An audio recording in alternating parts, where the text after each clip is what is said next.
नमस्कार साथियों, क्या आप एक ऐसा अवसर तलाश रहे हैं जहां आप लोगों की हेल्थ में ट्रांसफॉर्मेशन ला सकते हैं, या फिर आप रोगी को निरोगी बनाने में मदद कर सकते हैं, या अपनी सोसाइटी में आरोग्य मित्र बनकर एक सोशल रोल मॉडल के रूप में प्रस्तुत हो सकते हैं। साथियों, एक बहुत ही विचारणीय स्थिति है जहां पूरे विश्व में आज हमारे पास एडवांस हेल्थ फैसिलिटीज हैं, जहां हमारे पास जनरल फिजिशियन से लेकर सुपर स्पेशलिटी डॉक्टर्स अवेलेबल हैं। इसके बावजूद भी हम अपने प्राइवेट और गवर्नमेंट हॉस्पिटल्स में पेशेंट्स के नंबर को कम नहीं कर पाए हैं।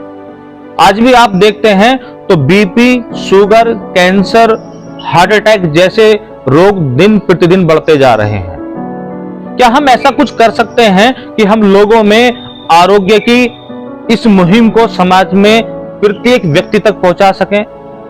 साथियों, हमारे वेदों में जहां पतंजलि ऋषि ने आयुर्वेद में योग के ऊपर विस्तृत रूप से पंक्तिबद्ध किया है, जिसको सिर्फ जानने की और समझने की आवश्यकता है।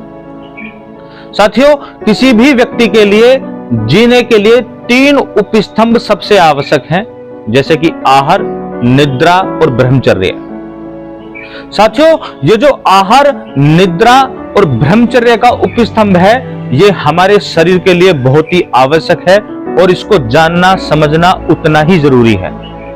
अगर मैं आहार की बात करूं तो हमारे प्राचीन काल से ही एक किचन या रसोई को औषधालय और माता, पत्नी और बहन को उसका चिकित्सक माना गया है। जो उस रसोई में, औषधालय में मसाले और खाना पीना है, वो उसकी औषधि है। अगर आप काली मिर्च की बात करते हैं तो काली मिर्च कफ एक्सपेक्टोरेंट की तरह कार्य करती है, जो कि एल्वुलाई की शेप की होती है। अगर मैं लौंग की बात करूं तो वो पेन किलर है, जो कि एक टीथ की शेप की होती है। अगर प्राय कहीं पे दर्द होता है तो हम दांत के दर्द में भी लौंग को चबाने की सलाह हमारे पूर्वज देते आए हैं। अगर मैं हल्दी की बात करूं तो वो एंटी इंफ्लामेटरी है। अगर मैं इसी तरीके से फलों की बात करूं तो जहां सेब को हार्ट के शेप का माना गया है, जो कि हृदय के लिए बहुत लाभकारी है। अगर मैं पपीते की बात करूं तो वो एक स्टोमक या आमाशय की शेप का होता है, जो कि उसकी सफाई करने के लिए और पेट को स्वस्थ रखने के लिए बहुत गुणकारी है। इसी तरह से अलग अलग प्रकार के फलों की शेप की अगर हम बात करते हैं और मसालों की बात करते हैं तो आहार को और भी अच्छी तरीके से हम समझ सकते हैं, और ऋतु के अनुसार हमारे वेदों में, हमारे ग्रंथों में आहार लेने की बात को कहा गया है। उसी प्रकार से अगर निद्रा की बात करें तो प्राणायाम और योगा, जो कि चित्त वृत्ति के लिए बहुत ही आवश्यक है। साथियों, आज एक निद्रा की बहुत ही बढ़ती हुई समस्या है, जो कि न केवल बुजुर्गों में बल्कि युवकों में भी निद्रा या स्लीप डिसऑर्डर के बहुत से केसेस बढ़ते जा रहे हैं। साथियों, ये जो एक नींद की समस्या है, क्योंकि आहार, निद्रा और ब्रह्मचर्य जो उपस्तंभ है, उसमें नींद का भी इतना ही रोल है जितना कि आहार और ब्रह्मचर्य का है। साथियों, किसी भी व्यक्ति को नींद कब आती है? जब वो व्यक्ति आराम से लेटता है और अपने आसपास अंधकार उसके होता है, तो उसके आईज से जो फोटो रिसेप्टर्स हैं, जो कि ब्रेन को एक सिग्नल भेजते हैं पीनियल ग्लैंड में, और पीनियल ग्लैंड से मेलेटोनिन नाम का एक हार्मोन सिक्रीट होता है।